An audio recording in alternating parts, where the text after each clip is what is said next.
ஆதிகால மனிதரும் முதல் எடுத்துக்கிட்ட உணவும் தேனு. ரொம்ப சரியானது. ஏன்னா அந்த தேனை எடுத்து அவங்க ருசிச்சு பார்த்த பிறகுதான் அதுல சரியான ஆற்றல் வர்றதுங்கிறதெல்லாம் கண்டுபிடிச்சாங்க இல்லையா? ம். எதை தன்னோட சேர்த்தாலும் அத கெட்டுப் போக விடாதது தேன். அந்த தேன கொண்டு அபிஷேகம் செய்வாங்க 3ஆம் காலத்துல. அதுக்கப்புறம் அடுத்தாப்புல வர்ற 4ஆம் காலத்துல வந்து பழச்சாறுகள் அத வச்சு அபிஷேகம் செய்யறது உண்டு. இப்படி ஒவ்வொரு காலத்திலும் ஒவ்வொரு விதமான அபிஷேகம், அலங்காரம் ஒரு ஒரு முதல் காலத்துல பார்த்தீங்கன்னா, தாமரை மலர்கள் அப்படி அலங்காரம் பண்ணுவாங்க. அதுக்கப்புறம் மல்லிகை மலர் மாலை வச்சு பண்ணுவாங்க. நீலோத்பல மலர், அல்லி மலர் இத வச்சு வில்வ மாலை சாற்றுறதும், வில்வத்தினால அர்ச்சனை பண்றதுங்கிறது சிவபெருமானுக்கு ரொம்ப பிடிச்ச ஒன்று.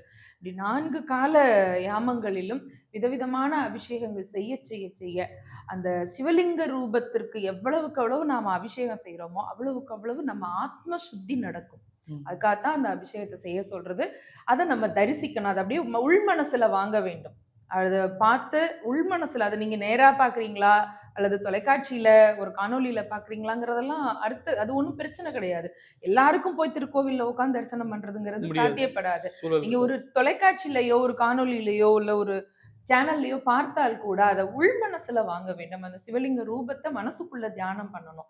எவ்வளவுக்கு சிவ தியானம் செய்றோமோ, சிவன்ராத்திரியில ஈசனுடைய அருள் எல்லாரும் பெறலாம்.